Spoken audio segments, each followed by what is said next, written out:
Welcome to another episode of the Unpodcast podcast. I'm your host, Amara, and today we have Orrenthal Starforge with us from the Twilight of the Hollow Star campaign. Let's dive in. Thank you for inviting me here. Glad to be here. So, Orrenthal, your name carries weight like a hammer striking the forge of destiny. But every fire begins as a spark. Tell me, how did yours begin? I was barely 2 years old when the temple bells tolled for morning prayer. The sisters found my twin brother, Cyric, and me swaddled on their steps, two horned, ember-eyed babes that the villagers decided were a bad omen before we'd even drawn a full breath. They gave us shelter, yes. But sanctuary? No, the whispers of curses became stones in our path, and those stones were sometimes very real, thrown by small, eager hands. So, your earliest lessons came not from books, but from cruelty? Cruelty and survival. By the time we could walk, we learned to keep to ourselves. The other children, well, they made sure we knew we didn't belong. The adults pretended to be better, but their eyes betrayed them. At 6 years old, we'd had enough of their righteousness. One winter night, we slipped into the forest, running toward the unknown. That's a dangerous road for children. How close did you come to not making it? Close enough to hear the wolves in the distance and wonder if they'd find us before the cold did. Then the storm came, rain so cold it felt like knives.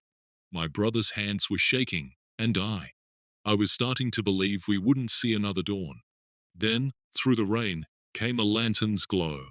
And that's when you met Waylon and Talia? Yes, two souls I will forever call my parents. Waylon, steady and practical, taught us how to track, how to mend, how to live in the rhythm of the forest. Talia, she saw something in me I didn't yet understand. She recognized the sparks in my hands for what they were, magic, and she didn't fear it. She was a warlock herself, wasn't she? A servant of the light, bound by pact to a guardian angel and to Mistra, lady of magic and mystery.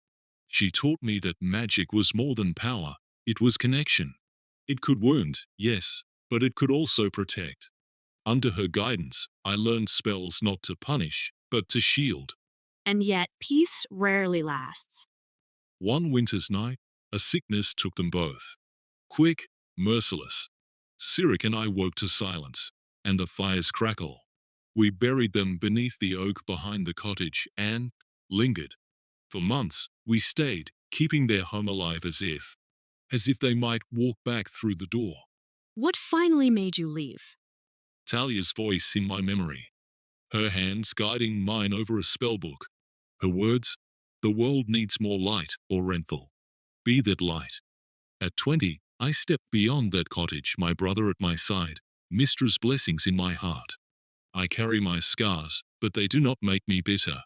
They remind me what I stand for. And what is that? To be the shield between the innocent and the corrupt.